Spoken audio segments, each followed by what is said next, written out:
ملا نصیر الدین کے واقعات میں لکھا ہے کہ اس نے اپنے لڑکے کو کہا پیالہ دے کر کے جاؤ دہی لے آؤ، یوگٹ کہتے ہیں آپ کے یہاں، جاؤ بازار سے وہ لے آؤ۔ لڑکے نے کہا ابا پیسے دیجئے، پیسے کے بغیر کون دے گا؟ کہا پیسے ہوتے ہیں تو سب لائیں گے، یہ تو کوئی کمال نہیں ہوا، پیسے نہ ہو جیب میں تو دہی لے آئے تو یہ ہے کمال۔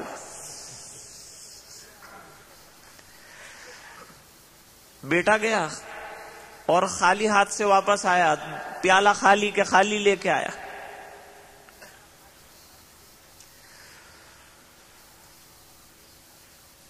وہ ایک شاعر پہنچا تھا قصیدہ کہنے کے لیے بادشاہ کے دربار میں، جا کے اس نے قصیدہ کہا تو پہلے بادشاہ جو ہے نا وہ قصیدہ جو شاعر پڑھے اس کو ایک ہنڈیا کے اندر مٹی کی اوپر سے رومال ڈال کے بند منہ والا سونے چاندی کے سکے سے بھر کر وہ ہنڈیا دیتے تھے۔ اس نے بھی قصیدہ کہا تو اس کو بھی ایک ہنڈیا مل گئی، گھر جا کے جو دیکھا تو خالی تھی، لیکن تھا متشاعر نہیں، بڑا باکمال شاعر تھا۔ اس نے کہا اس کو بھروانا، اب یہ بھی شعر کے ذریعے سے ہوگا اور یہ بھی بتانا ہے کہ خالی تھی۔ تو دوسرے دن بادشاہ کی سواری گزرنے والی تھی، اس کے محلے سے وہ کھڑا ہو گیا، اور جب سواری گزرنے لگی تو شاعر نے بادشاہ سے کہا کہ ایک شعر ذرا موزون ہو گیا ہے، سنتے جائیں۔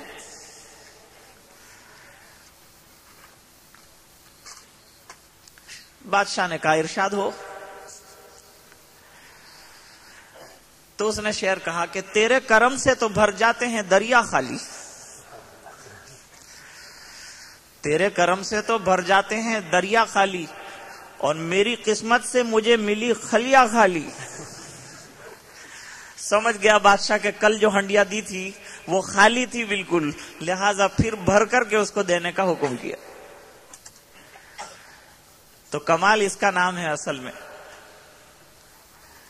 انور صابری بہت بڑے شاعر تھے، فاضل دیوبند تھے۔ حضرت حکیم الاسلام رحمت اللہ علیہ کی 2-3 گھنٹے کی تقریر ایک شعر میں کہہ دیتے تھے، اور عجیب ان کو اشعار پر قدرت تھی۔ آپ کوئی موضوع ان کو دے دیں کہ اس موضوع پر آپ کو بولنا ہے، بس تو وہ ان کو ایک پان کھلا دیجئے، کہیں گے بیٹھ جاؤ یہاں سامنے، کاغذ اور قلم لے کر بیٹھ جاؤ، اور پھر بولتے جاتے تھے اور لکھنے والا لکھتا چلا جاتا تھا، اور 5-10 منٹ میں ایک بہترین نظم تیار ہو کر سامنے آ جاتی تھی۔ کوئی موضوع دے دیں آپ ان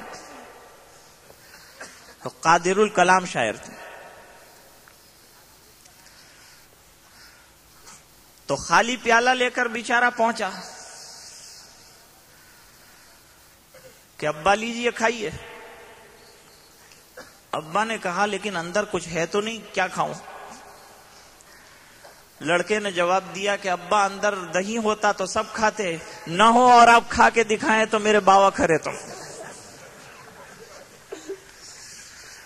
خیر، تو میں عرض یہ کر رہا تھا کہ سیمپل ہو تو کوئی بھی بنا کے کوئی چیز دے گا، لیکن کمال تو یہ ہے حق تعالی شانہ کا کہ بغیر کسی نمونے کے بنایا ہے آسمانوں کو اور زمینوں کو اور کروڑ کروڑ انسانوں کو۔ یہی وہ عربی کہنا چاہتا ہے۔ یہ کئی راستے زمینوں کے اندر بنے ہوئے ہیں، یہ کئی برجوں والا آسمان تحقیق کرتے ہیں سائنس والے، اور ستاروں کی چال کے بھئی اتارد اس بروج میں چل رہا ہے، اور سریا اس میں چل رہا ہے، مریخ اس میں چلتا ہے، زحل اس میں چلتا ہے، مشتری اس میں چلتا ہے، 7 سیارات اور کواکب کا ایک پورا نظام ہے۔ اور علم نجوم ایک مستقل جو ہے علم ہے، لیکن ہمارے یہاں پرابلم کا اتنا ہجوم ہے کہ نجوم کچھ سمجھ میں نہیں آتا۔ تو عرض یہ کر رہا تھا کہ سیدنا ابراہیم علیہ الصلوۃ والسلام موقع بموقع لوگوں کو سمجھاتے تھے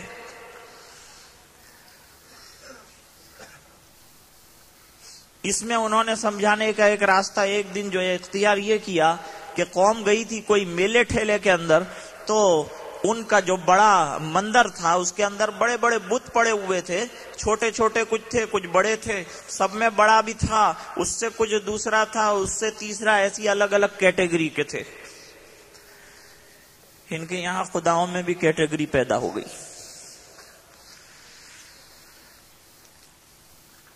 یہ گئے لے جا کر کلہاڑی سے جتنے بت تھے سب کے، کسی کی ٹانگیں توڑ ڈالی، کسی کے ہاتھ توڑ ڈالے، کسی کا سر اڑا دیا، اور لے جا کر کے سب سے بڑا بت تھا اس کے اوپر کلہاڑی کو رکھ دیا۔ اب جو لوگ آئے اور انہوں نے یہ خراب حالت دیکھی تو دیکھ کر بے چین ہو گئے قوم والے، ہمارے معبودوں کا یہ برا عالم کس نے کیا؟ لوگوں نے کہا ایک ہی آدمی ہے، یقال لہ ابراہیم، حضرت ابراہیم جن کا نام ہے ان کا یہ کام معلوم ہوتا ہے۔ بادشاہ کے دربار میں پیشی ہوئی، شاہ وقت نے پوچھا کہ یہ کس نے توڑے سب، یہ سب کو کس نے ختم کر ڈالا؟ کہا یہ تو معلوم نہیں ہے، لیکن دیکھو یہ جو کلہاڑی بڑے کے اوپر پڑی ہوئی ہے اسی سے پوچھو، اس نے کیا ہوگا یہ کام۔ قرآن پاک نے اس کا ذکر کیا ہے، کوئی افسانہ نہیں ہے، تو حقیقت ہے۔ قرآن جو بات بیان کرے وہ افسانہ نہیں ہوتا، وہ حقیقت ہوتی ہے، وہ ریالٹی ہوتی ہے۔ بس اب پوچھ تو سکتے نہیں ہے، کہا یہ بڑے سے پوچھو۔ کیا پوچھتے اس کو؟ کوئی جواب دیتا ہے؟ شرمندہ ہوئے، اور شرمندہ ہونے کے بعد یہ بات بھی انہوں نے طے کر لی کہ اب انہیں سزا بہت بڑی دینی، اتنا بڑا گناہ، یہ تو بہت بڑا کرائم ہو گیا، لہذا سزا بھی بڑی۔ لکڑے ادھر ادھر سے جمع کرنا شروع کیا، بہت بڑی آگ جلائی۔ اوہو، ایک انسان کو ختم کرنے کے لیے کتنی آگ کی ضرورت ہے؟ حضرت ابراہیم علیہ السلام کو معلوم بھی ہوا کہ آگ جلائی جا رہی میرے لیے، کچھ بے چین نہیں ہوئے۔ جس کا بھروسہ اللہ کی ذات پر ہو وہ ایسی آگ سے کیا ڈرتا؟